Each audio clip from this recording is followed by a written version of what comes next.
première question, c'est pourquoi de nouveaux partis politiques se créent encore alors que les grands ensembles, mouvances comme opposition, existent déjà? Paul-Marie Ouessou.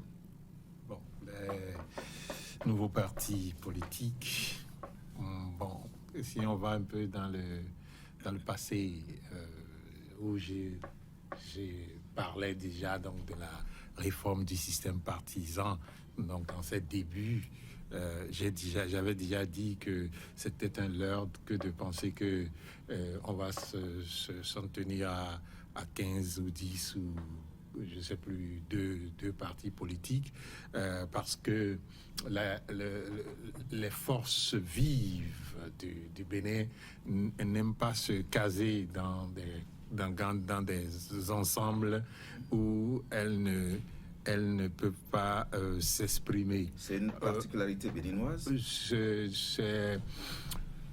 Déjà, il y a dans l'ADN. Déjà, il y a dans l'ADN du Béninois cette attitude à ne pas pouvoir aller ensemble avec le Béninois, former un groupe et conduire ce groupe jusqu'au bout. Le Béninois n'a pas ça dans son ADN. Vous verrez que si vous prenez les entreprises que nous avons, vous verrez qu'il n'y a pas de grands groupes de Béninois mis ensemble pour former des entreprises qui évoluent dans le temps. C'est généralement un cadre formel. Malgré un cadre formel, l'exige. Voilà. Donc c'est le Béninois difficilement se met ensemble avec le Béninois pour entreprendre. Donc il y a déjà ça. Mais ce qui est aussi à observer, c'est que lorsque le système partisan était fait, la réforme était faite, et que les uns et les autres disaient oui, non, c'est la meilleure réforme qu'on puisse avoir au monde. Moi, j'avais déjà dit que nous sommes qu'au début. Au début, rappelez-vous, du renouveau démocratique, de l'ère du renouveau démocratique, on n'avait que 10, maximum 15 partis politiques.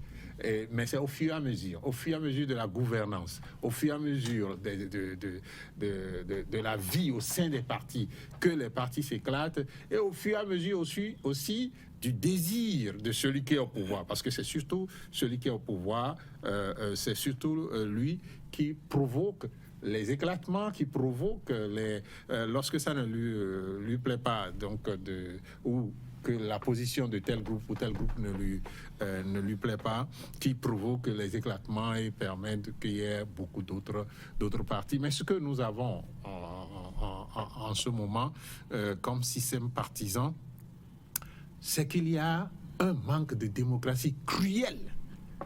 Et donc, au sein des partis politiques, et donc vous constatez un manque de démocratie au plan national. C'est ce que nous vivons au sein des partis politiques qui rejaillit au plan national. Et le manque de démocratie à l'intérieur des partis politiques fait que les uns et les autres ne se sentent pas à l'aise à l'intérieur.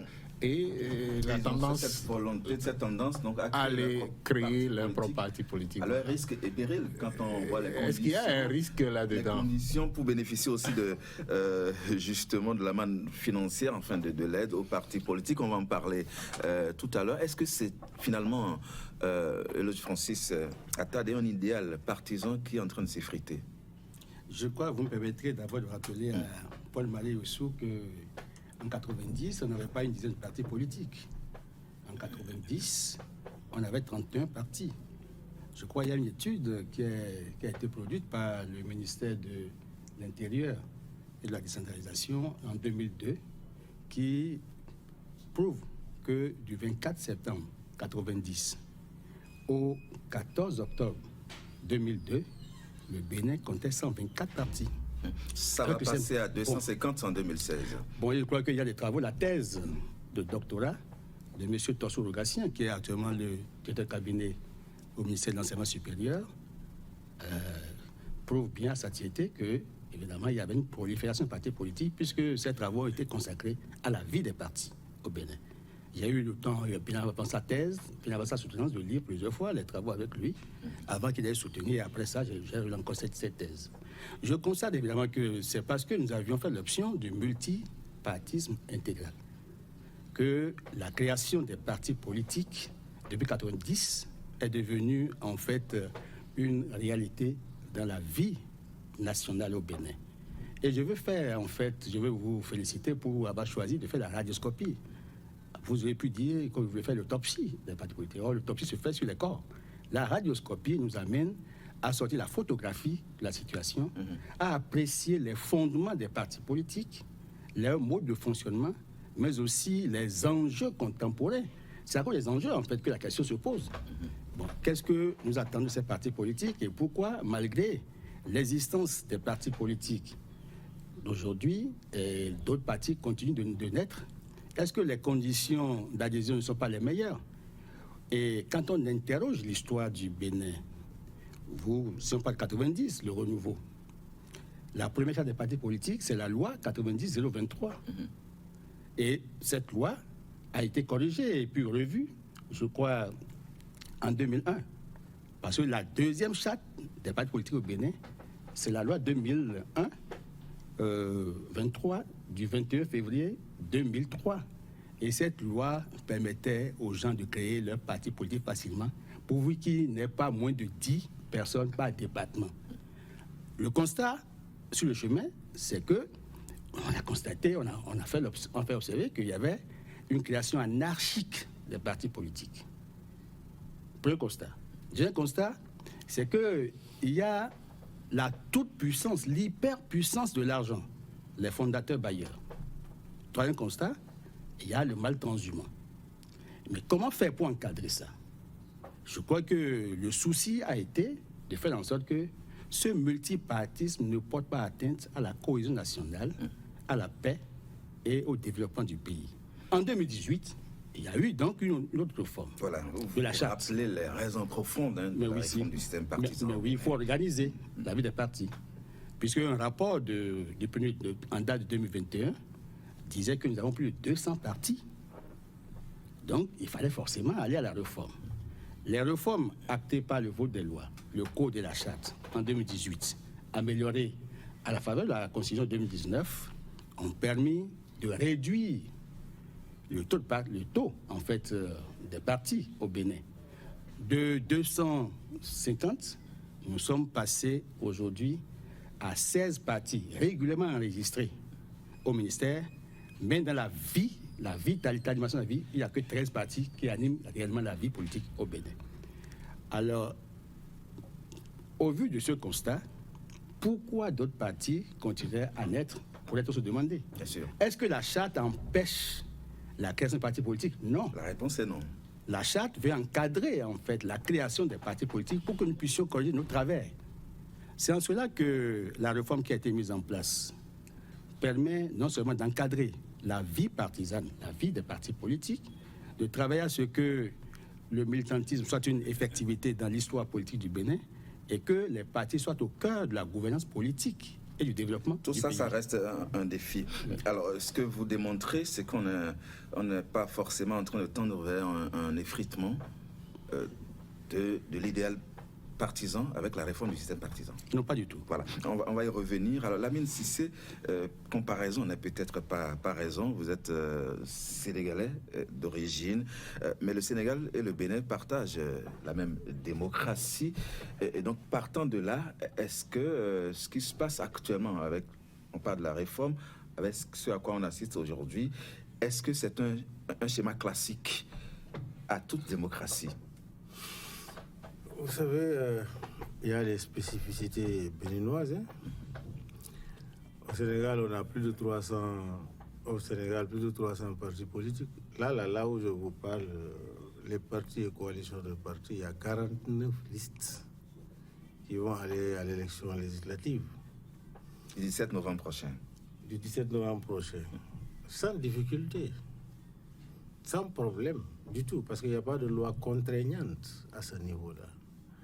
Parce que quand il y a des contraintes dans le code pour les citoyens de se constituer en parti politique, c'est des lois exclusives. C'est ce que nous condamnons. On peut rationaliser les partis politiques autrement, par les activités qu'ils mènent. On peut parler de sièges ici, par le bilan, par leur participation aux élections. On peut prendre ces facteurs-là comme des facteurs d'élimination des partis politiques. Mais en faire une loi spécifique pour contraindre les citoyens à s'organiser. Il y a des candidats libres au Sénégal qui vont aller aux élections. Un citoyen qui veut que les populations le choisissent.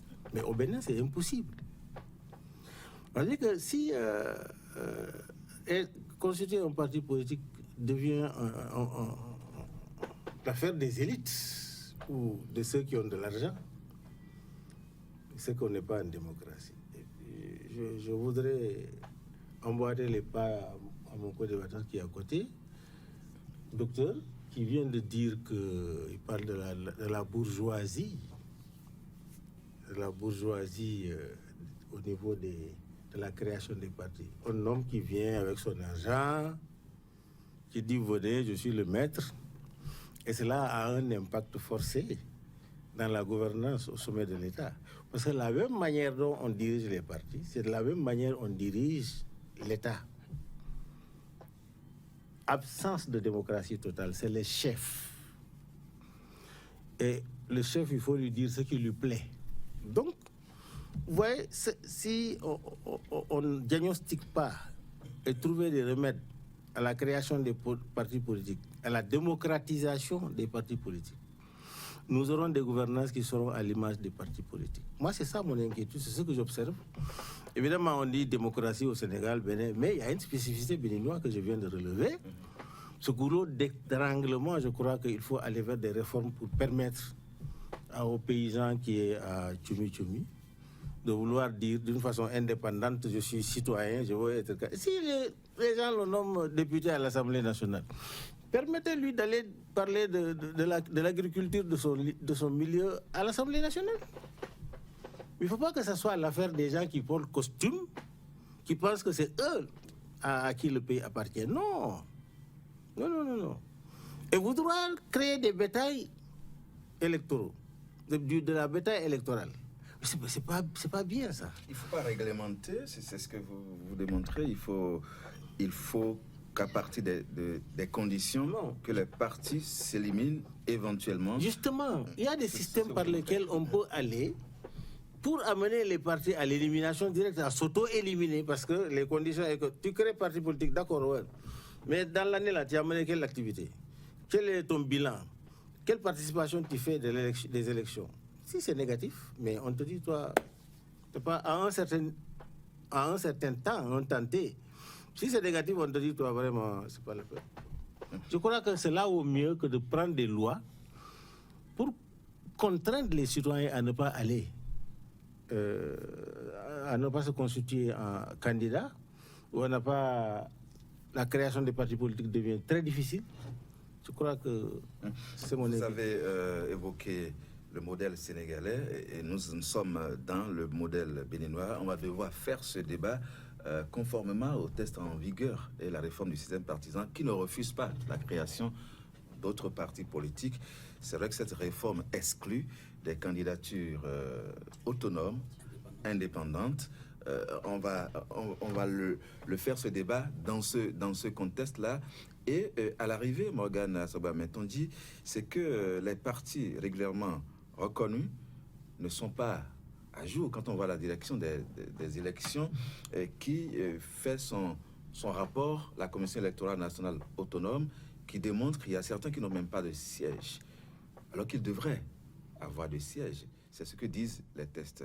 Ne parlons pas encore de ceux qui arrivent avec peut-être aussi d'autres imperfections. Comment est-ce que on peut expliquer justement que même les tests soient contournés? Oui, déjà il faut comprendre que les tests doivent être faits en tenant compte des spécificités et du contexte. Chaque fois qu'il y a un test qui est fait qui ne tient pas compte du contexte, il y a toujours ces écarts de marge et même parfois la problématique s'impose au test. Donc la nécessité de revoir le test s'impose automatiquement à ceux qui ont pris l'initiative de prendre ces tests et de les confirmer. Et aujourd'hui, si on doit se fier à ce qui est présenté comme résultat, les tests ne sont pas forcément en harmonie avec le contexte. Et c'est ça la problématique. La loi est dure, mais c'est la loi. Non, il faut s'y conformer. Il ne s'agit pas de la dureté de la loi, il s'agit de l'adéquation de la loi.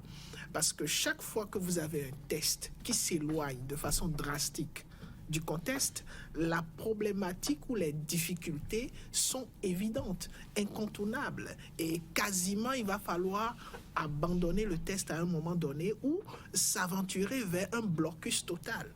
Et c'est ça l'inquiétude qui doit nous préoccuper. Et je reviens déjà sur ce qu'ont dit tout à l'heure mes co-débatteurs, la majorité, ont attiré l'attention sur la possibilité qui a été retirée dans notre test d'avoir la possibilité de faire confiance à quelqu'un qui est indépendant. Alors qu'on regarde le contexte béninois, on essaye de se fier à l'histoire partisane, c'est-à-dire combien de Béninois dans la pratique appartiennent aux partis politiques et assistent à des réunions de discussion par rapport à la philosophie et à la stratégie de conquête et d'animation de la vie politique. Si vous décidez de mener cette étude, je laisse les théoriciens et les experts de la question peut-être nous en parler un peu plus. Il y a de fortes chances que vous vous rendez compte que la plupart des Béninois ne savent même pas quelles sont les théories ou les stratégies d'animation de la vie politique de ces partis politiques. Et donc, pourquoi s'intéresser donc à ces partis politiques? La plupart, et quand vous regardez ceux qui ont été présidents au Bénin avant cette réforme, c'était carrément des indépendants. C'était des gens qui n'avaient pas de parti politique, qui ont bénéficié de la confiance de la population. C'était vu comme une faiblesse. Pas comme une faiblesse, mais ils étaient vus par la population comme une solution à leurs problèmes parce que cette population-là se voyait beaucoup plus représentée par ces indépendants que par les acteurs des partis politiques. Donc, la relation... Le pouvoir au peuple. Le peuple ne comprend pas les partis politiques, ne comprend pas le fonctionnement des partis politiques et semble ne pas faire confiance forcément aux partis politiques quand vous regardez l'histoire des élections au Bénin. Le président Yahi Boni... Et la réforme du système partisan n'est pas arrivé à établir cette confiance, à rétablir cette confiance entre le peuple et les acteurs politiques. Il faut une harmonisation entre l'éducation et le caractère participatif du peuple et les tests. C'est ce que j'appelle le contexte et les tests. Aujourd'hui, le Béninois lambda ou la population béninoise, est-ce que cette population s'intéresse aux partis politiques? Peut-être qu'une étude doit être menée pour voir combien de Béninois font confiance aux partis politiques, s'intéressent à la vie des partis politiques et sont prêts à être partisans et militants. La question du militantisme reste un défi. Sine qua non dans ce contexte. Et si ça n'existe pas, il faut laisser la possibilité au peuple techniquement de vouloir porter sa confiance vers un candidat indépendant, ce qui semble être totalement retiré dans le nouveau contexte dans lequel on se retrouve. Donc peut-être cela peut apparaître comme une imperfection qu'il va falloir résoudre. Alors Paul-Marie Rouessou, est-ce qu'on peut le dire, est-ce qu'on peut l'attester que là nous sommes dans un bras de fer, contexte, spécificité béninoise, réalité béninoise et réforme du système partisan ou bien et réalité juridique. Je crois que ce que... Parce qu'on voit les partis qui forcent la main, qui savent peut-être que la réforme ne leur permettrait pas d'exister au long terme, mais qui quand même se créent. Ce que Morgan essaie de dire, je crois, si je comprends bien, c'est que quand il parle de contexte, c'est la réalité de la vie, telle que ça se vit, et les tests qu'on prend pour dire qu'on veut régir cette vie-là. C'est cette différence qu'il faut faire. Qui ne sont pas en harmonie avec... Personne au Bénin, y compris ceux qui ont la charge de diriger l'État, ou ceux qui sont supposés être dirigés, personne au Bénin ne respecte la loi. Déclaration forte, mais je vais vous le prouver tout à l'heure. Prouvez-le. Ok, très bien. J'apprécie bien Francis quand il se lance dans son développement historique qui part de quelque part pour arriver à quelque part. Et qui tend à nous dire qu'au Bénin, il y avait 30 et combien de partis en 90. Déjà, Mais moi, je ne regarde pas ces données, ces études. Ça peut être des données de bureau. Qui sont réelles. Attendez. Enfin, sur papier. Attendez. Oui. J'ai dit, ça peut être des données de bureau. Des données de bureau. C'est-à-dire, on est allé au ministère, on a vu qu'il y a de nombre de partis politiques enregistrés. La réalité au Bénin est que en 1990-91, première élection, il y a le Phare Lafia qui a pris le nord entier. OK? Le sud était partagé avec, de l'autre côté de l'Ouémé, Plateau, les deux combinés, le PRD et comment on l'appelle, le parti du professeur Thévo Idré. Thévo Idré, NCC. NCC. Notre cause commune. Le couloir ici, de Cotonou jusqu'à Bomé, jusqu'à chez moi-même à Savalou là-bas, en laissant Dassa. Parce que Dassa, voilà, Dassa était avec Phare Lafia. Donc la renaissance du Bénin. Vous regardez du côté de l'ouest, ici. Le PST. Oui, le PST. C'est la réalité politique, ça. Donc vous pouvez aller dans un bureau, trouver 30 et combien de partis. Moi, je ne regarde pas ça. Ce que moi, je regarde, c'est la réalité politique. La réalité sur le terrain. Quels sont les partis qui animent la vie politique de l'État?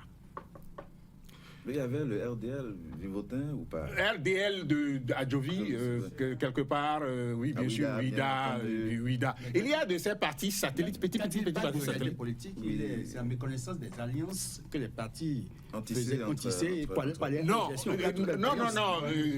Francis, il ne faut pas mélanger les choses. Moi, nous parlons du début du renouveau démocratique. Et quand nous sommes au début du renouveau démocratique, il n'y avait pas beaucoup d'alliances. Il n'y avait pas beaucoup de partis. Il n'y avait pas beaucoup d'alliances, il n'y avait pas beaucoup de partis.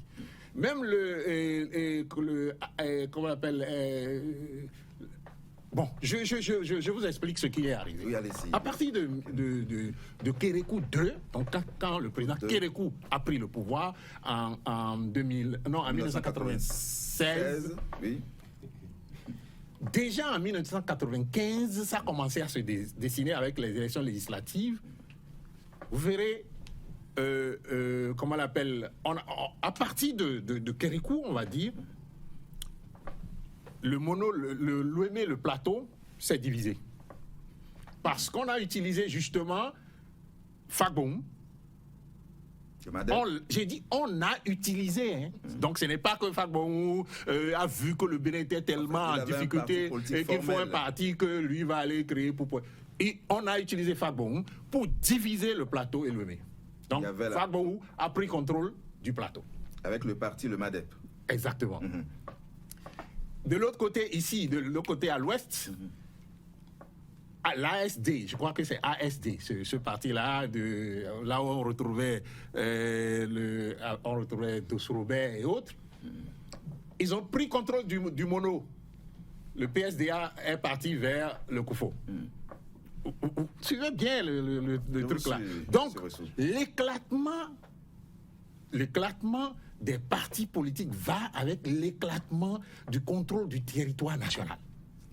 Et cela est souvent du cas, je dis, j'ai dit ici tout à l'heure que c'est l'action de celui qui est au pouvoir. Parce que le président Kérékou, en son temps, avait face à lui de grands ensembles, mais qui ont commencé à lui poser des problèmes. Rappelez-vous la démission de Humbedi. La démission de Humbedi, comment faire pour déraciner Humbedi de l'Ouémé? Mais n'oubliez pas que déjà Humbedi, lui, il a déraciné le parti du professeur Thévo Idré avec l'introduction, rappelez-vous les faits, avec l'introduction du système dont on passe de maison, c'est-à-dire on passe de maison à maison la veille pour distribuer ce que vous savez. Donc on ne peut pas faire une analyse qui soit pour distribuer complète. Des cadeaux, pour motiver des électeurs. C'est comme ça que ces choses sont entrées dans la vie politique de notre État. Donc rappelez-vous ces choses. Donc quand on ne parle pas en l'air, on parle sur les choses réelles. Maintenant, nous sommes tous d'accord que si normalement, il a dit, on a fait une étude qui montre 100 ou 200 et quelques partis, si celui qui est au pouvoir devait tenir rigueur de comment les partis devraient exister même, c'est qu'on n'aurait pas 200 partis. Parce que ces 200 partis n'existaient pas du tout en réalité en termes sur le terrain. Et normalement, quand vous n'avez pas fait tel nombre d'élections, vous n'êtes plus constitué comme parti politique. Quels sont les tests Mais les études vous diront qu'il y a 200 quelques partis. Mais dans la réalité, il n'y a pas 200 quelques partis qui fonctionnaient sur le truc là. Mais ce qui arrive sur l'échiquier politique. Pour rester, je vous laisse la parole et vous continuez, pour rester actuel, en réalité, si on doit suivre les tests rigoureusement, les 5 formations politiques qui n'ont pas de siège ne devraient pas être considérées comme existantes. Clairement, c'est clairement. Donc c'est vous dire que quand je dis que autant ceux qui sont supposés faire respecter les tests que ceux qui sont supposés respecter ne respectent rien au Bénin, c'est la réalité ça. C'est la réalité. Et chacun veut juste regarder l'eau trouble là et jouer son jeu dans l'autre trouble pour s'en sortir. C'est ça le problème. Même si ça doit rester un défi, mais regardez, nous allons quand même continuer de faire ce débat dans le respect strict des tests, parce que nous sommes d'accord que si nous n'arrivons pas à respecter les tests que nous sommes donnés, là, on n'est pas dans le jeu démocratique. Je ne suis pas en train de prôner le non-respect des tests, mais je vous dis ce qui se fait dans la réalité. Vous relayez la réalité. Voilà, c'est ce qui se fait. Je vous donne un exemple. Bon, ok, d'accord. Puisqu'il a abouti à cette belle réforme qui crée un système idéal, paradisiaque et tout, les partis politiques, selon les tests, puisque vous voulez qu'on reste dans les tests, selon les tests que nous avons là. Je dois quand même noter, les faits sont sacrés, le commentaire livre. Non, je parle de faits, je parle de faits. De réforme paradisiaque. Non. Bon, moi, j'ai commenté ce qu'il a dit, et ça, c'est normal. C'est le commentaire. Alors, donc, je parle des faits, et je dis qu'on a un test actuellement, qui dit que lorsqu'il y a une opposition constituée dans le pays et que le pays a fini des élections et qu'une force a pris le pouvoir comme opposition, on nomme un chef d'opposition. Qui est le chef d'opposition Bénin?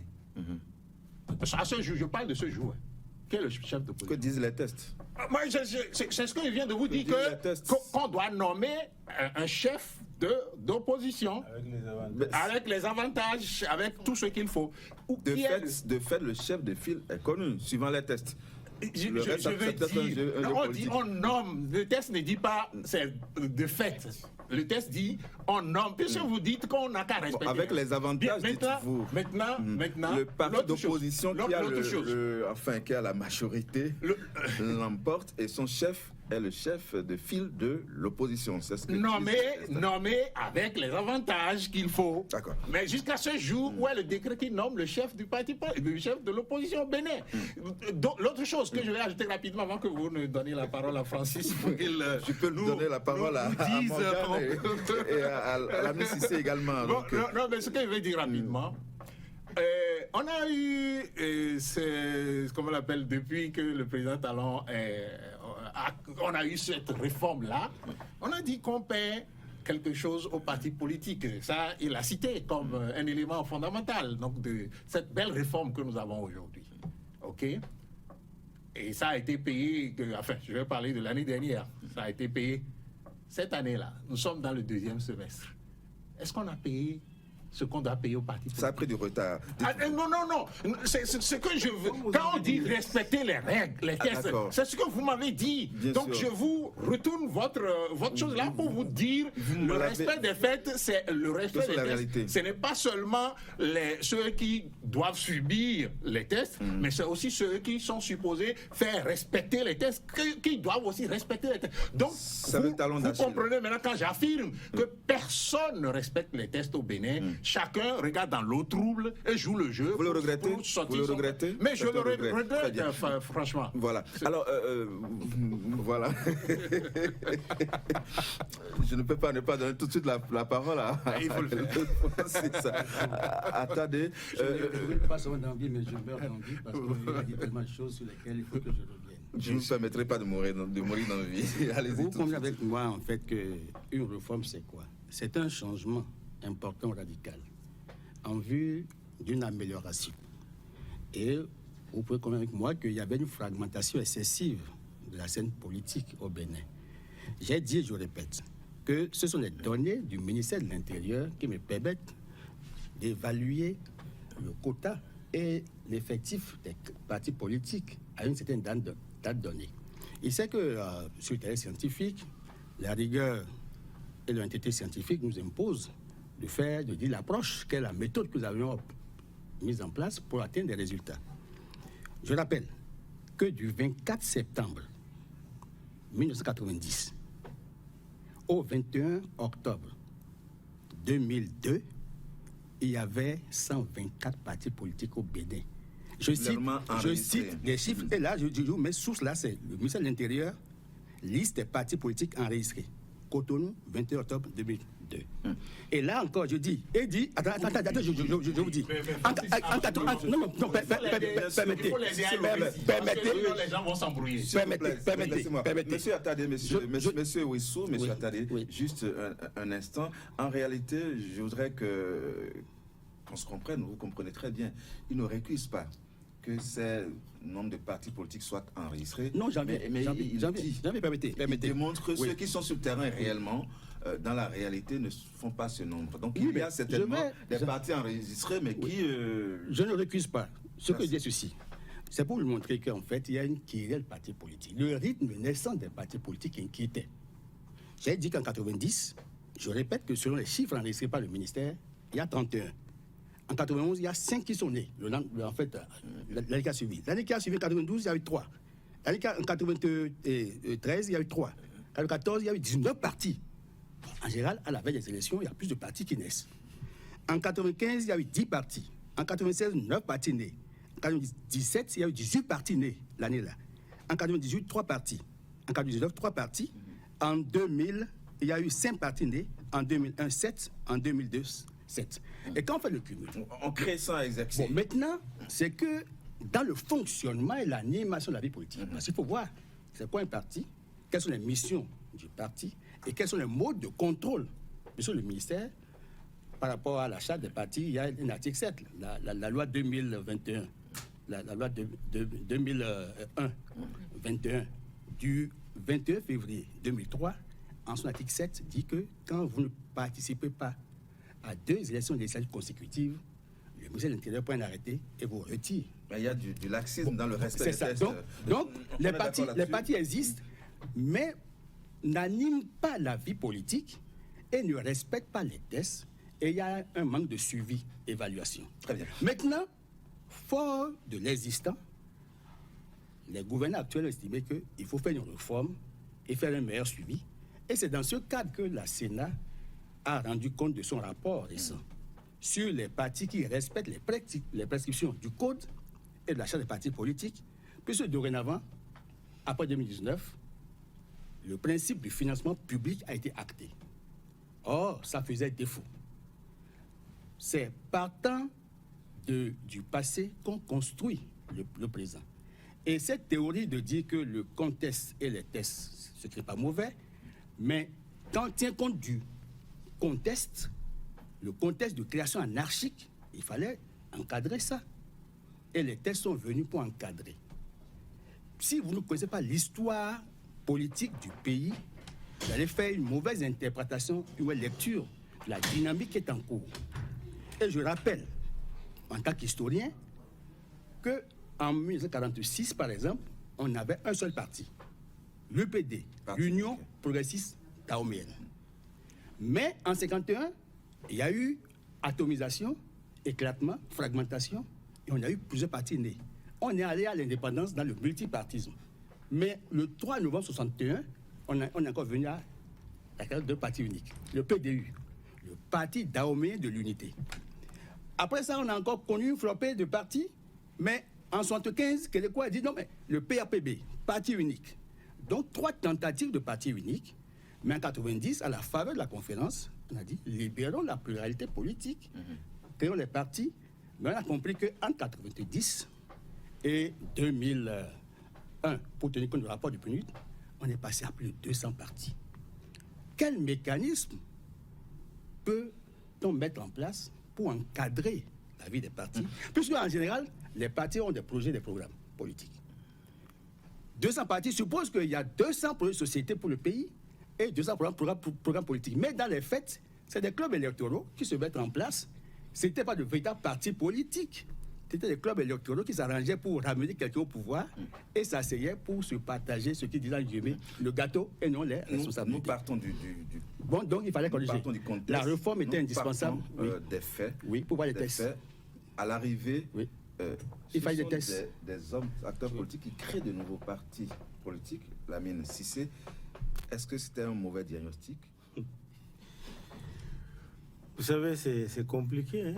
C'est très compliqué, parce que si on se pose la question réellement, la création de tous ces partis politiques a quel impact négatif sur la vie politique? En réalité, les gouvernants souvent ont peur d'avoir 15 ou 20 partis ou 30 partis. Ici, au Bénin, il y avait eu à peu près une trentaine de partis qui sont partis, qui sont allés aux élections avec la liste unique. Ça n'a pas fait de bruit. Maintenant, c'est pourquoi je dis, quand on dit on est dans un système démocratique, dans une démocratisation, il faut que les lois reflètent le processus de démocratisation. Il ne faut pas que la loi soit une loi qui dicte. Dès que la loi dicte, c'est que ça tue la compétence démocratique. Ça tue cet engouement démocratique. Parce que mon co-débatteur, il a dit tout à l'heure là que la floraison des partis, ce sont des clubs électoraux. Mais en regroupant moi je ne dis pas les partis politiques, en regroupant les leaders de partis politiques, on crée quoi finalement? Ce n'est pas un club électoral? Non, mais non, c'est une grande coalition, ça. Il y a la question de l'idéologie. Ce sont des coalitions. Et ensuite, ils se regroupent à la base de quoi? C'est ça, c'est ce qui tue le militantisme. Parce qu'un parti politique doit être arrimé sur une vision claire, une idéologie, qu'il enseigne à ses militants, qu'il forme ses militants à la base et un projet de société. Maintenant, si vous mettez tout le monde par la loi, ensemble, ceux qui sont des libéraux, des révolutionnaires, etc., ensemble, ça vous crée quoi en réalité? Est-ce que c'est ça qui règle le problème de la démocratie? Toute la question fondamentale se pose à ce niveau-là. C'est pourquoi j'ai dit, je ne suis pas d'accord dans la rationalisation. Vous avez parlé de réforme orthodoxie, évidemment, c'est pour changer positivement. Mais est-ce que cette réforme politique, nos réformes politiques dans nos pays, c'est pour soumettre les gens à un système que le sommet contrôle? C'est ça le drame. C'est ça le drame. Donc il faut faire attention. Parce que c'est pourquoi je dis on est en train de tuer l'essence même de ce qu'on appelle parti politique. Parce que souvent, quand je cause avec des gens, toi tu es où? Je suis de tel parti. Mais quelle est votre idéologie? Oh, je ne sais pas. Hein. C'est la réponse. Nous avons vu ici, sous Mathieu Kérékou, l'UBF. Parce que Mathieu Kérékou n'avait pas de... Feu Mathieu Kérékou, son excellence, n'avait pas de parti politique. Mais il s'entendait, l'UBF s'entendait autour de Mathieu Kérékou, autour de quoi en réalité?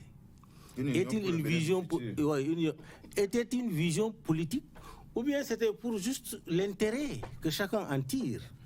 Parce que nous avons vu, après Kérékou, avec Yahi Boni, il y avait la débandade, chacun partait de son côté. Donc il n'y avait pas une unité. Et je crains que, au départ du monsieur président Talon, que ces regroupements-là s'éclatent. Parce qu'en fait, c'est ça. Parce que rien de solide n'est réellement créé. Alors, donc voilà, mon problème est que, quel est l'impact?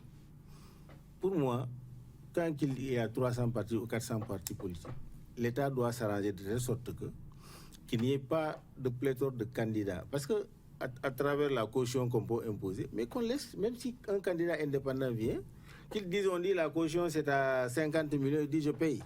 je vais parler aux populations, qu'il a cette liberté. Vous avez dit l'impact, il doit être ressenti sur la population, justement. C'est le peuple qui semble observateur de tout ce qui se passe. C'est une réforme portée par les acteurs politiques qui veulent se remettre dans leur rôle d'animer la vie politique, ce qui leur revient normalement. Et ce sont les mêmes acteurs créent encore de nouveaux partis politiques. Comment est-ce qu'on peut analyser cela, Morgane Assogba? Est-ce qu'à l'origine, ce n'étaient pas tous les acteurs politiques qui se sont entendus pour aller à cette réforme, ou alors c'est au niveau du fonctionnement des grands ensembles qui sont créés qu'il y a cette volonté d'aller ailleurs, de créer pour soi? Est-ce que c'est la faute au fonctionnement des partis politiques qui existent? On peut les citer, les grands ensembles, l'UP, le Renouveau, le BR, les démocrates, la Force Cori pour un Bénin émergent, Moël Bénin, peut-être Renaissance, le RN, Renaissance nationale, c'est bien cela. Est-ce que c'est le mode de fonctionnement qui est le vrai problème? Ou il faut aller regarder là où on a trébuché? C'est-à-dire l'idée qui a sous-tendu la réforme du système partisan.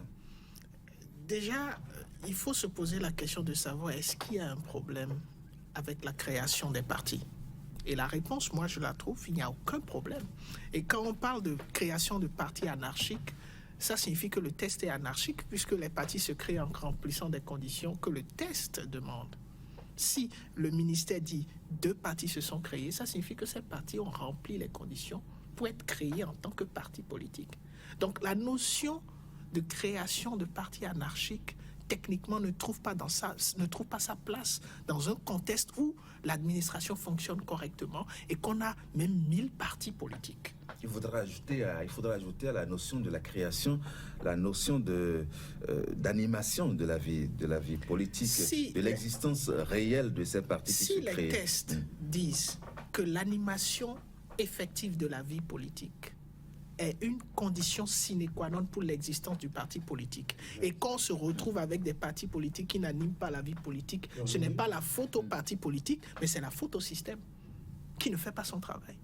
C'est-à-dire le système est censé mettre à jour, suivre, vérifier que tous les partis politiques qui n'animent pas la vie politique conformément au test soient purement et simplement écartés de l'animation de la vie politique. Nous y sommes peut-être avec le suivi et le contrôle de la Sénat. Je ne sais pas si nous y sommes, mais j'estime qu'il y a une certaine volonté et qu'on ne devrait pas s'en prendre à la création des partis politiques.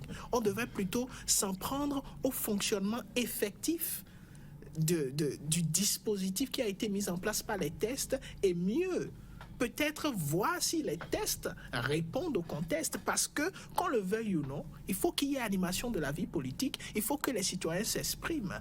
Et je m'aventure encore dans cette problématique de la réforme. Nous avons vu les réformes et nous avons aussi observé un certain nombre de remues qui expliquent qu'il faut un temps d'adaptation pour que les acteurs politiques qui hier animaient la vie politique d'une certaine façon se retrouvent dans la nouvelle façon d'animer la vie politique. Mais qu'est-ce qu'on constate lorsqu'on observe les faits?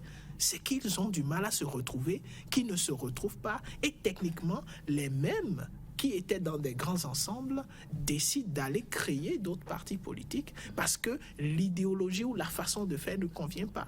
Et donc c'est pas un problème. Au fait, l'essence même de la démocratie et du multipartisme, c'est cette possibilité qui existe de façon permanente de permettre aux gens, aux citoyens, d'initier ou de créer des partis politiques qui pourraient porter leur façon de voir. Maintenant, est-ce que leur façon de voir s'impose? Parce que lorsque vous empêchez cette possibilité, c'est un problème. Et je pense que c'est ce que soulignait mon co-débatteur, mon vis-à-vis. C'est un problème criard, un problème à la démocratie. Et donc, il faut résoudre ce problème afin de permettre à l'initiative ou la façon de faire qui s'impose de s'imposer. Parce qu'il y a une façon de s'imposer naturellement.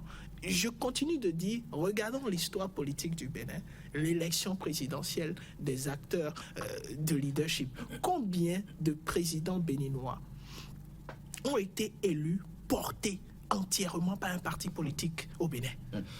Alors, les choses doivent changer, c'est ce que nous nous sommes dit, c'est ce que les acteurs politiques... Oui, et si vous permettez, le changement des choses ne s'impose pas par les acteurs politiques, mais s'impose par les faits sociaux et la volonté du peuple. Et là, aujourd'hui, on se retrouve dans un contexte où c'est plutôt les acteurs qui veulent imposer un changement social.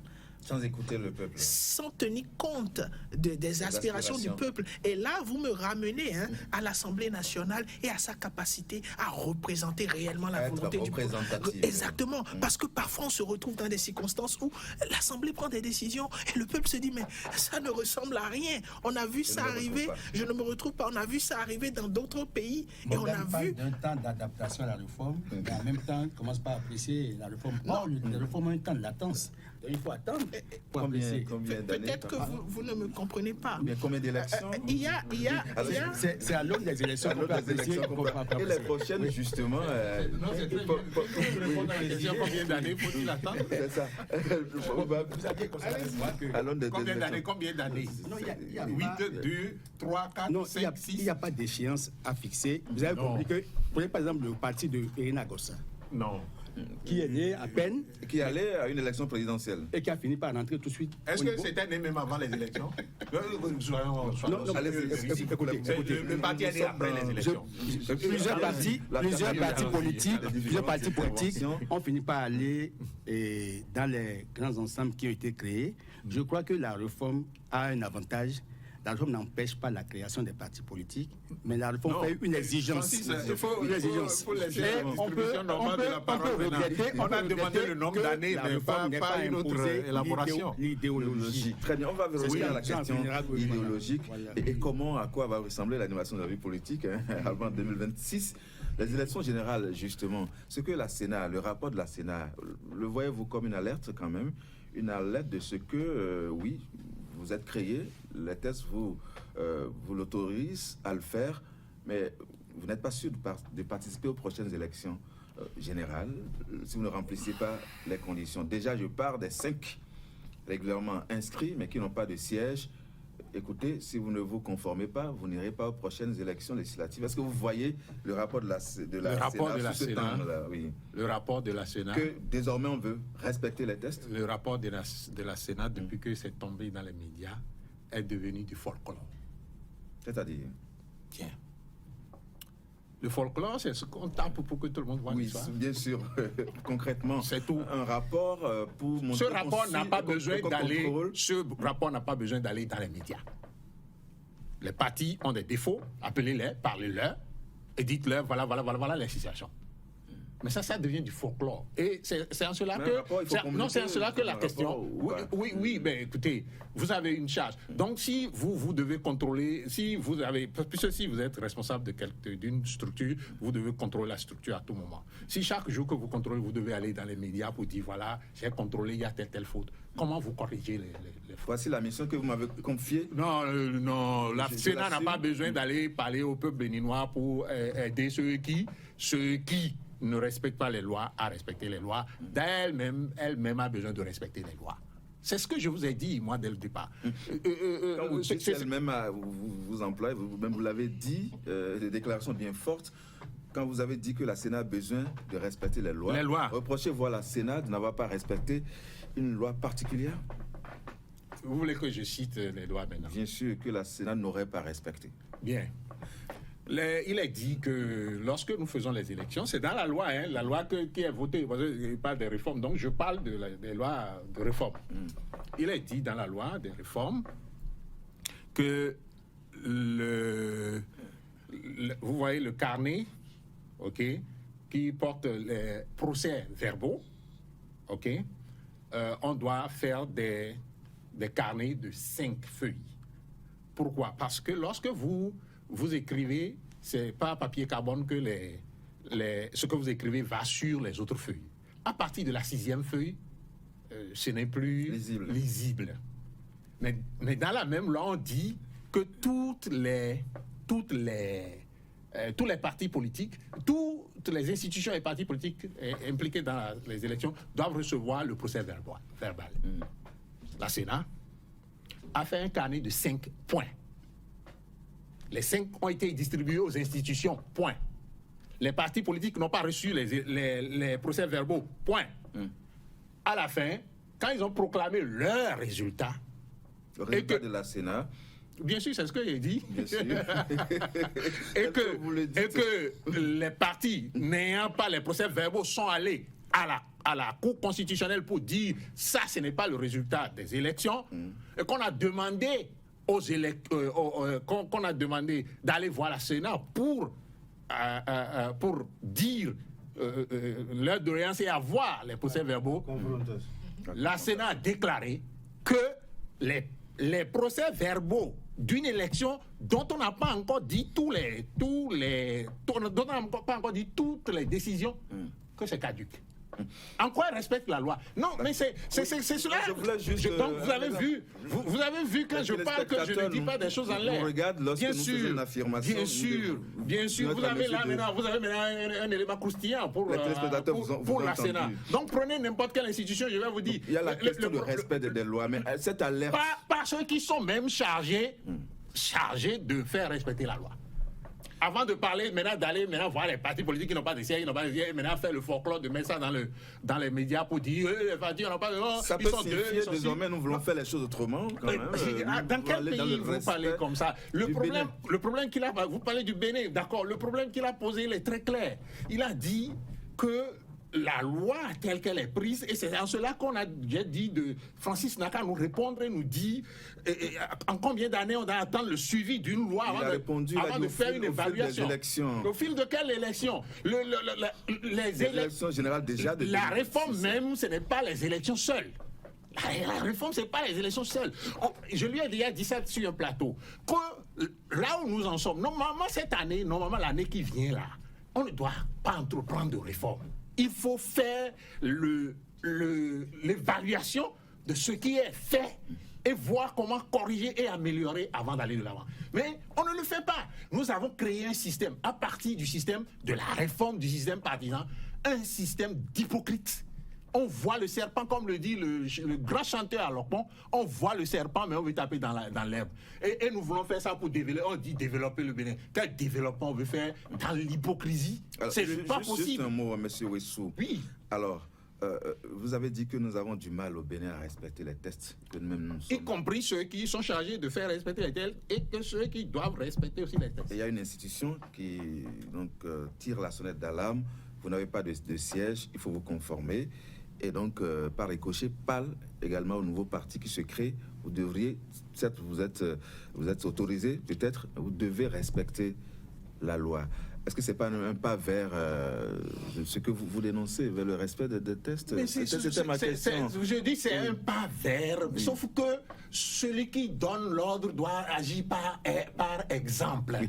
Et lui-même n'est pas un exemple. Et lui demande aux autres d'être un exemple. Et c'est pourquoi je parle de folklore. Donc vous comprenez à peu près notre problème. Notre problème, c'est pas, on a fait un système. D'abord, très très rapidement, si je peux, vous me permettez de dire quelque chose à Francis. Bon, aux téléspectateurs. Oui, aux téléspectateurs à travers Francis. Personne, mais alors personne au Bénin, peut-être qu'on va chercher et trouver, ne dit qu'il n'y a pas nécessité de faire des réformes. Et que tous ceux qui défendent le président Talon retiennent ça, que nous, on n'a jamais dit, personne n'a jamais dit qu'il ne faut pas faire des réformes. Mais la solution que les réformes portent, c'est ça qui est le problème. Alors, et c'est ça que nous disons, ce n'est pas la bonne. Attendez, bien sûr, vous êtes très bien entendu, monsieur Ouessou. Alors, quel garde-fou est-ce qu'on a mis en place afin que, par exemple, la lettre de la Sénat, tout ce qu'on est en train de faire là pour faire désormais respecter les tests, pour que les partis s'y conforment, quels sont les garde-fous qui peuvent rassurer le citoyen lambda? Je crois que tout citoyen honnête doit pouvoir féliciter la Sénat qui a bien fait de rendre compte, de communiquer aux populations le rapport de la mission qu'ils ont exécutée pour voir si les partis politiques créés respectent les exigences des lois électorales.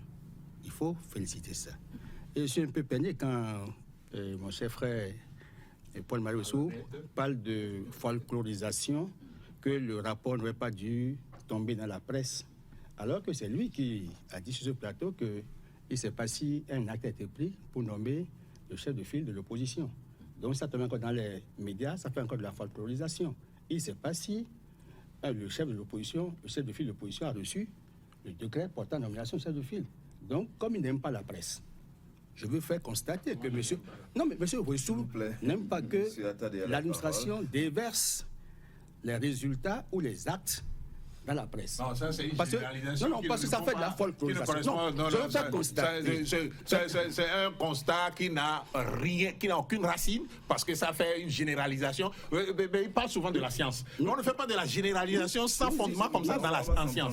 Nous disons, moi je reviens sur le factuel. Oui. C'est sur les faits. C'est un rapport qui concerne les gens. Ça n'a pas dû être publié dans la presse. Oui, ce rapport n'a pas besoin d'être publié. Si le rapport n'est pas publié, comment les citoyens sauront. Mais la nomination doit être rendue publique. Et si on ne vous informe pas, pour que vous sachiez qu'il y a des partis qui ne sont pas à jour et que ce n'est pas été disqualifié, c'est le peuple qui dirait qu'il y a peut-être de l'arbitraire. Or, le peuple a le droit à l'information, c'est même constitutionnel. Nous devons encourager nos institutions à nous rendre compte. Monsieur Ouessou, je crois sur ce pan-là, je crois ne pas partager votre avis. Non, je vous conseille. C'est normal, je vous conseille. Non, c'est pas un conseil. C'est pas l'apologie d'un système. Non. Mais les peuples, les populations doivent exiger que les gouvernants leur rendent compte.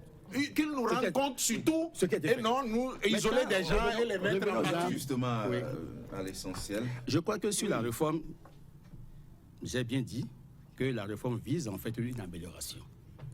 Maintenant, il faut peut-être juger de l'utilité, de la pertinence de la réforme. Or, il faut un temps de latence. Parce qu'on avise.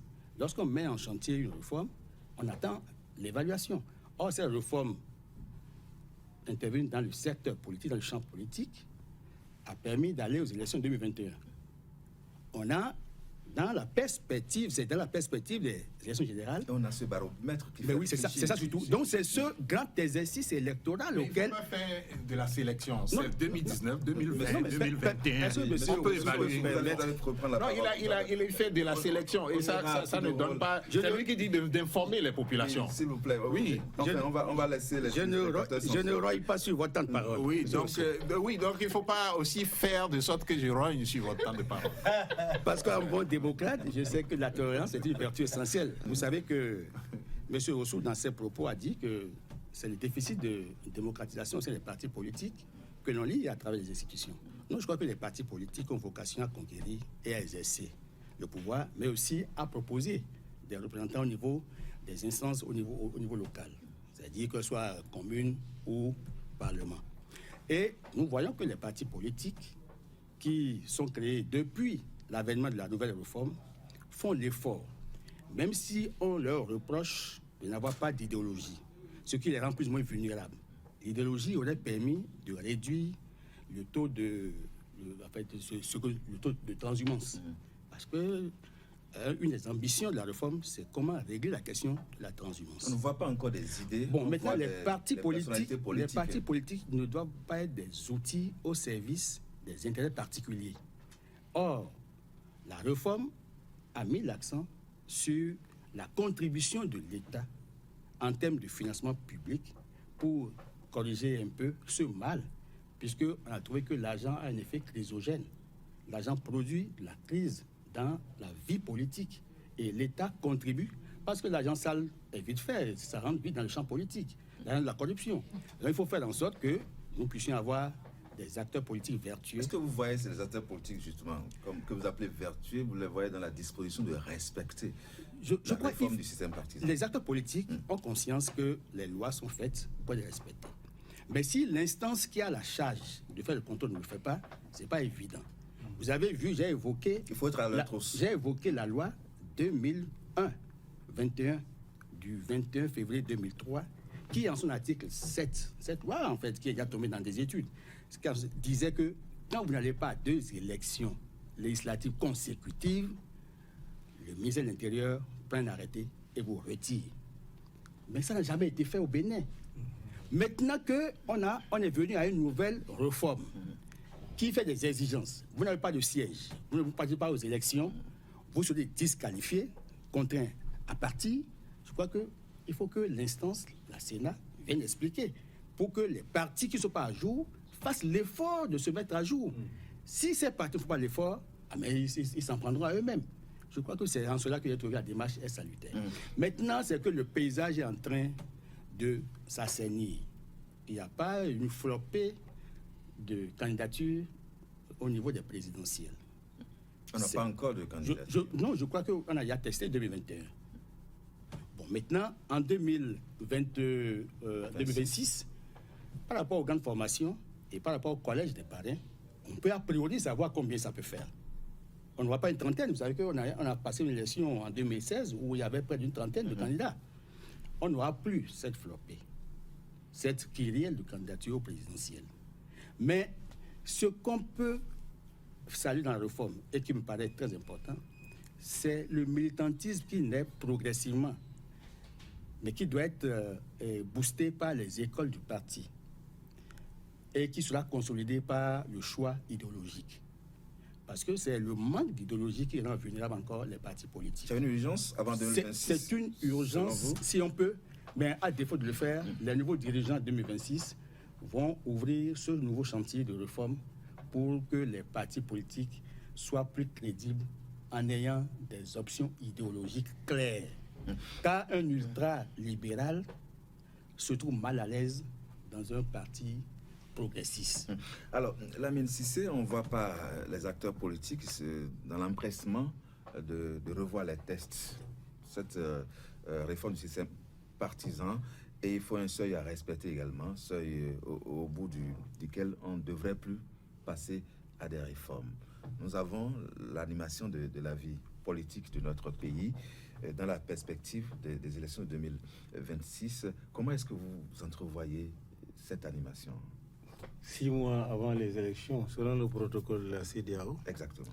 À moins qu'il y ait consensus. Alors, quand vous me dites les acteurs politiques, moi je dis le régime en place n'est pas pressé. Parce que tout ce que... Vous savez, nous sommes dans un régime présidentialiste. C'est ça qu'il faut... Il ne faut pas occulter. C'est extrêmement important. C'est lui qui nomme aux emplois civils et militaires. Toutes ces institutions dont on parle là, qui a pris le décret pour nommer? C'est le président Talon. C'est lui qui peut prendre le décret pour dégommer. Est-ce que les gens qui sont au niveau de ces institutions-là sont libres dans le travail ou pas? Nous avons vécu cela partout ailleurs en Afrique. Les réformes sont importantes partout d'ailleurs. Je suis d'accord avec vous quand vous dites la Sénat, évidemment, on doit publier les rapports. C'est pour informer les citoyens. Et pour que demain, ces défaillants-là, si on les met à la touche, qu'ils comprennent qu'ils ont été avertis. Ça, c'est extrêmement important. Maintenant, peut-être que lui, il connaît ce que moi, je ne connais pas. C'est ce qui lui fait parler. Mais ça, c'est important. Il faut que le gouvernement aussi publie. Parce que nous, au Sénégal, le président Macky Sall, pendant tous ces temps-là, il n'a jamais publié les rapports de Cour des comptes, des inspecteurs. C'est le gouvernement qui est venu là, qui ont tout publié, mais ça fait un tollé, un scandale national. Ça rattrape toujours si on ne publie pas les rapports et qu'on ne montre pas à l'opinion nationale. Voilà, parce qu'on gouverne au nom du peuple. Mon frère, en réalité, le pouvoir, c'est le peuple. Le président Talon, ce n'est pas lui le pouvoir. Le président Talon devait être un commis de la nation, au service du pays. Tous les ministres là, au service du pays. Parce que le pouvoir appartient au peuple, uniquement au peuple. Alors donc, il ne faut pas qu'on perde de vue cela. Maintenant, moi, le militantisme, quand j'entends le bloc républicain, ça me fait penser à Kamala. Et quand j'entends démocrate, bloc démocrate, c'est Kamala, je pense. Voilà, quand j'entends républicain, je pense à Trump. Je pense qu'en fait, le nom de ces partis-là même donne une indication de l'idéologie et de la vision. Parce que c'est les démocrates et les républicains, c'est les néolibéraux. Puis là-bas, c'est la démocratie. Ça se reflète. Quand on dit démocrate, on est beaucoup plus socialiste que capitaliste. Je crois qu'il est important que quand on a un parti politique et qu'on enseigne, nous, quand on va prendre le pouvoir, voilà ce que nous combattons dans le pays. quand nous allons prendre le pouvoir, c'est comme ça que nous voulons gouverner et voilà la direction que nous voulons prendre. Le militant doit être militant à la base de cela. Moi, j'ai été formé à l'âge de 17 ans en tant que militant, j'avais 17 ans. On m'a formaté dans un parti de gauche.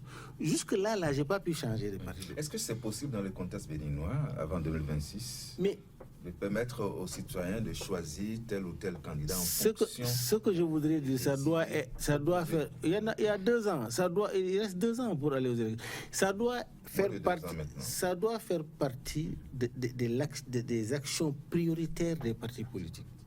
Parce qu'un militant, s'il n'est pas militant idéologiquement, c'est qu'il fait le culte de la personnalité. C'est qu'il se lie à son leader. C'est mon leader ou rien. Mais ça, ce n'est pas un parti politique. Les partis politiques qui se lient au leader, vraiment, c'est un drame. C'est pourquoi, c'est ce qu'on appelle le militantisme pécuniaire. Il faut mettre de l'argent, corrompre les gens, acheter les gens. Quelqu'un a dit tout à l'heure, à la veille des élections, aller dans porte à porte, vendre, acheter les gens. C'est ce qui crée la gouvernance chaotique quand on prend le pouvoir, parce qu'on va récupérer des milliards que nous avons dépensés par ailleurs. C'est pourquoi il est très bon que le pouvoir revienne au peuple. En revenant, les gens qui sont dans les campagnes, dans les hameaux, qu'ils comprennent, j'adore dans cette partie-là, dans le parti de mon co-débatteur, parce que tout simplement, lui, il veut que nous fassions ça ensemble. Et il faut le dire, on va faire ça ensemble. Il ne faut pas dire que je suis un messie qui vient pour sauver les gens. Et en général, nos leaders politiques, ils se considèrent comme des messies, des sauveurs. Non. Ceux qui se considèrent comme des sauveurs, ils ont sauvé quoi depuis qu'ils sont là? Rien du tout. Alors, Morgan Assogba, mettons dit, tentons vers une animation de la vie politique par des partis politiques qui ne rempliraient pas les conditions pour aller aux élections de 2026? Il faudra regarder dans la boule de cristal pour répondre à cette question. Ce que je peux dire déjà tout de suite, c'est que c'est un peu comme l'homme politique Blé Goudé a dit pour la Côte d'Ivoire, il dit 2025 ne se passera pas sans nous. Pourquoi je le dis? Il y a des acteurs de la vie politique qui sont avérés par rapport à leur influence politique, qu'on le veuille ou non, qu'ils soient dans un parti politique ou non. À un moment donné, il faut aller vers eux pour pouvoir toucher les populations, du moins celles qui vont aller voter, pour qu'on ait une animation de la vie politique. Ça, c'est un fait. Maintenant, l'autre chose, c'est combien est-ce que la loi va décider d'être souple. On a vu, lors des dernières élections, à un moment donné, où la loi a dû être souple pour un certain nombre de situations. Parce qu'on ne pouvait pas se permettre d'aller aux élections sans un certain nombre d'acteurs politiques ou de partis politiques. Il a fallu revenir ou trouver un mécanisme pour permettre à ceux-là de répondre présent à la ligne de départ. Donc, est-ce que lorsqu'on procède ainsi, ça accommode l'utilité et le respect strict qui devrait être fait des tests? C'est la question à laquelle il faudra répondre et trouver le mécanisme maintenant de faire en sorte que les choses se préparent concrètement pour qu'on n'ait pas une animation de la vie politique tumultueuse pour les élections à venir. Donc, il se peut qu'on se retrouve dans un contexte comme vous l'avez décrit, mais cela devra être permis par les tests, encore une fois. Et si à chaque fois, il faut toucher les tests, si on a fait des réformes, et qu'il faut les toucher à des moments donnés pour accommoder le système ou pour accommoder l'effectivité ou apporter de la crédibilité aux résultats qui pourraient être issus, ça signifie qu'on a un problème qu'on doit résoudre. Et à des moments donnés, ça pose un problème de devoir remettre en cause les tests pour pouvoir faire les choses dans les règles de l'art par rapport au contexte. Et ça nous ramène encore à cette question sempiternelle des tests et du contexte. Je reformule ma question autrement. Est-ce qu'il y a le risque que les partis constitués, existants, ne réussissent pas à convaincre les citoyens mieux que les partis qui sont en train d'être créés, qui n'ont peut-être pas rempli les conditions pour aller aux élections? Sincèrement, je peux même dire qu'il y a un risque beaucoup plus énorme, celui de voir que le taux de participation ne soit pas aussi effectif que cela devrait être, surtout si je m'en tiens à la tradition du vote des Béninois. En général, le peuple, lorsqu'il veut voter, et on le voit sortir pour voter, c'est qu'il a un candidat qui semble d'une certaine façon représenter ce qu'il recherche. Et la plupart du temps, je continue de le dire, ces candidats ne sont pas venus des partis politiques. Il y a ce problème de rapprochement des partis politiques de la base électorale, pour ne pas dire du peuple. Il n'y a pas cette harmonie qui devrait exister. C'est-à-dire, le peuple est éloigné du mécanisme d'animation de la vie politique des acteurs politiques. Il est éloigné de la personnalité, de l'accessibilité des acteurs politiques. Et donc, il y a ce problème-là qui est majeur, qui fait que, en général, lorsqu'il s'agit d'aller aux élections pour choisir un président, les Béninois ont la tradition d'aller pour l'indépendant, puisqu'il incarne beaucoup plus cette accessibilité et il incarne beaucoup plus ce qu'il semble rechercher dans quelqu'un qui viendra diriger le pays. Et à la loupe de la réforme du système partisan, cet indépendant ne pourra plus. Il n'a pas de place. Le système partisan l'a écarté, à moins que je me trompe. Dernière question à vous tous, et c'est votre conviction personnelle. Quand vous faites la radioscopie du fonctionnement des partis politiques au Bénin, quelle est aujourd'hui votre intime conviction, Paul-Marie Ouessou? Mon intime conviction. Une minute pour chacun. Mon intime conviction est que nous sommes passés à côté. Nous sommes passés totalement à côté. Déjà, l'élection qui vient là, c'est biaisé, passé à côté. Je vais vous dire ça en prenant deux exemples. Prenez l'UPR et regardez... l'UP le renouveau. Oui, l'UP le renouveau, c'est ça. Hein? OK. Donc, regardez comment ça fonctionne. L'UP le bloc républicain, attendent l'ordre que ça vienne de quelque part. Et l'ordre est venu déjà d'attendre 6 mois avant les élections pour commencer à se mettre en place. Donc, bouche bée suit les élections, jusqu'à ce qu'on aille là-bas. Prenez le parti les démocrates. Nous voyons Yahi Boni tous les week-ends, quelque part, avec du monde qui le suit. Ça ne fait pas une élection. Vous êtes d'accord avec moi? Ça ne fait pas une élection. Ils attendent aussi l'ordre de M. Boni Yahi? Je suis ahuri par leur capacité à se mettre en parti politique qui fonctionne normalement. Ahuri par le déficit. Ce n'est pas le déficit de capacité à se mettre en Et là, vous parlez des grands blocs, qui ont la possibilité d'avoir le parrainage et de positionner des candidats. Exactement. Le déficit, tous, sans exclusion, tous sont déficitaires sur la capacité à se mettre en branle pour proposer un candidat. Prenons l'exemple du parti de l'opposition. Okay, on prend les démocrates. Aujourd'hui, promenez vos micros, puisque vous êtes à la télé, une fois, pour voir, pour demander aux uns aux autres, tel parti, qui vous connaissez, qui peut être président, qui peut être présidentiable. Okay? Et vous allez voir ce que les populations disent. Moi, je pose des questions à mes étudiants, ok, et ils ne connaissent même personne du parti qui peut être, parce que Yahi Boni n'est pas candidat à quoi que ce soit, qui peut être candidat aux élections à venir. Ils ne connaissent personne. À cette date, à 1 an des élections, ils ne connaissent personne.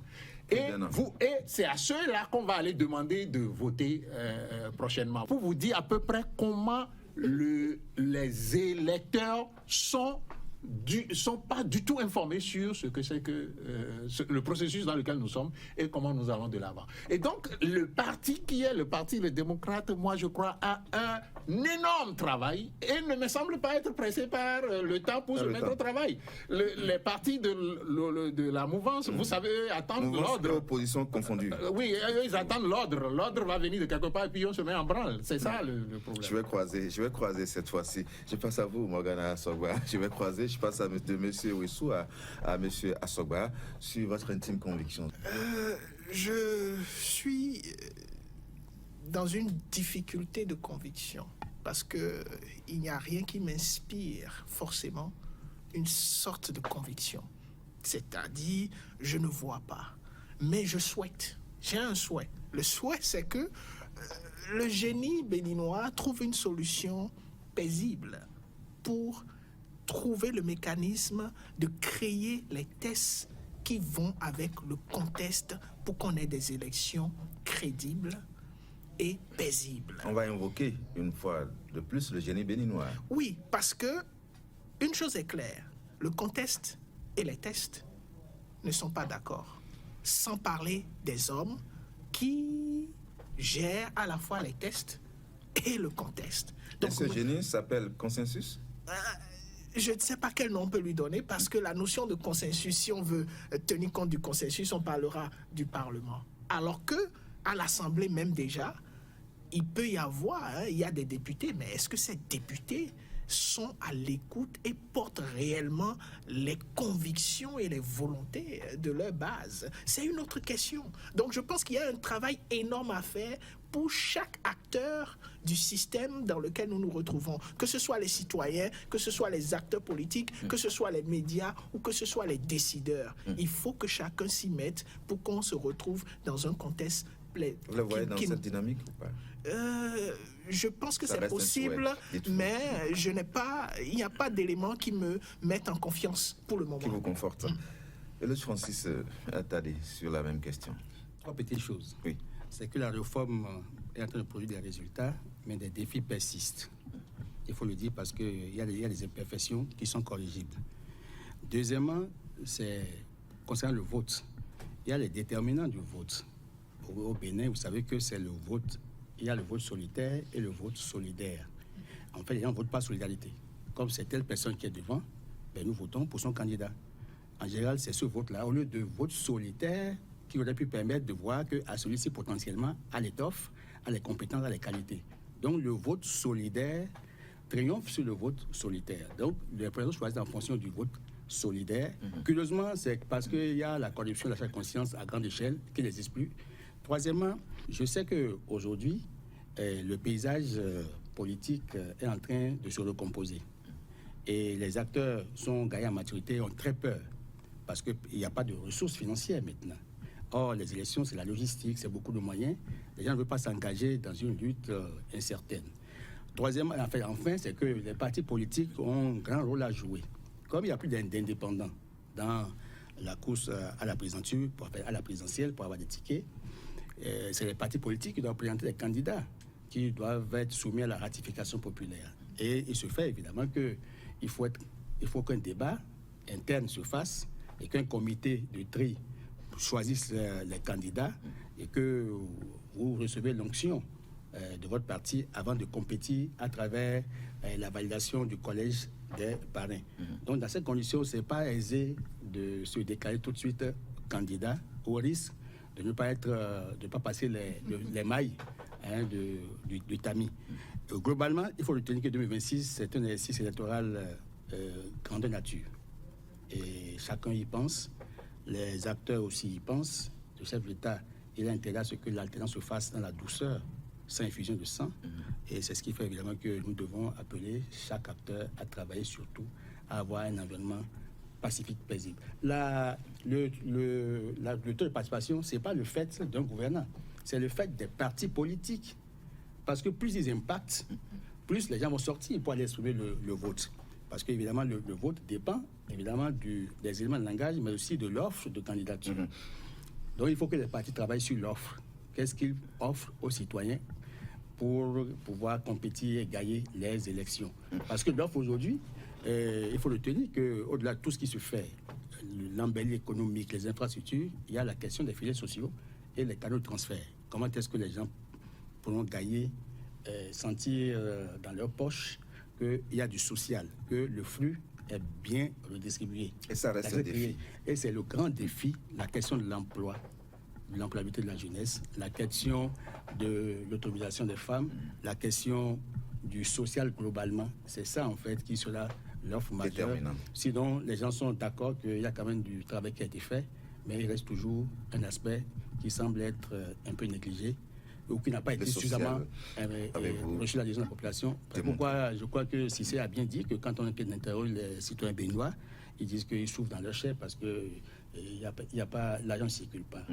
Lamine Cissé, justement, pour boucler ce débat. Oui, franchement, c'est-à-dire que je pense que on a tendance à minimiser la sortie de Yaï Boni. Sa sortie a un impact très sérieux. Vous savez, Yaïboni, c'est un vécu. 10 ans de gouvernance. Yaïboni, c'est des acquis. Yaïboni qui draine les foules, il impose le débat de l'alternance. OK? Et en drainant les foules, ça prouve que lui, son candidat, va être soutenu. Les gens vont fermer les yeux pour soutenir. Aujourd'hui, celui qui a les mains liées, c'est le président Talon. Vous savez pourquoi? S'il annonce tout de suite le candidat, il ne va plus gouverner. C'est-à-dire la gouvernance doit être chaotique. D'ici 6 mois. Lui, il a plus de problèmes que l'opposition politique. Que l'opposition. Je ne suis pas en train de faire une bipolarisation de la classe politique. Je suis en train de prendre des exemples d'analyse tout court. C'est comme si le président Soglo sort dans sa fièvre, etc., on l'accueille. Mais si c'est populaire, ça veut dire qu'on est à son écoute. C'est une réalité politique africaine. Africaine, je dis. Au Sénégal, les gens disent Ousmane Sonko, on s'en fout. S'il est un diable, etc., il faut nous désigner un mouton, nous allons voter pour lui. C'est ce qui s'est passé. Parce que l'homme incarne la sûreté. Et puis les gens qui sont nostalgiques de cette gouvernance Yaïboni, s'ils voient Yaïboni, c'est l'effervescence. Ils vivent le passé. Ce qui veut dire que le président a un effort considérable à faire. Hein? Un effort considérable à faire parce que... Je voudrais croire que vous n'allez pas me faire le coup de laisser passer ces choses, ces critiques. Donc ce que je nous souhaite, on dit les faits sont sacrés, les commentaires sont libres. Bien sûr, mais il faut retenir ceci. Premièrement, Francis. Non, il faut retenir ceci. Non, c'est pas redistribuer la parole. Ils ont réagi sur ce que j'ai dit. Juste, peut-être pour clarifier. Ils pouvaient parler sans répondre à ce que j'ai dit. Alors, ok, monsieur Cissé. Non, réagissez s'il vous plaît. Monsieur Cissé prend la parole et nous bouclons l'émission. Après moi. Non, pas après vous. Réagissez s'il y a eu des aspects sur lesquels vous voulez réagir, vous voulez revenir. Oui, premièrement, qu'ils disent que des noms sortent. Moi, je suis désolé, hein, je ne suis pas dans ce culte-là qui veut qu'on ait peur de prononcer des choses. Hein. Moi, je dis les noms, et les noms viennent de mes étudiants. S'il est scientifique, comme il le dit, ça, c'est un échantillon de personnes. C'est ce que vous entendez que vous avez chose. Oui. Deuxième chose, et sur les sorties de Yaïboni, on en a vu d'autres. En 2016, on en a vu ça. Mais le problème, c'est que Yaïboni n'est pas candidat.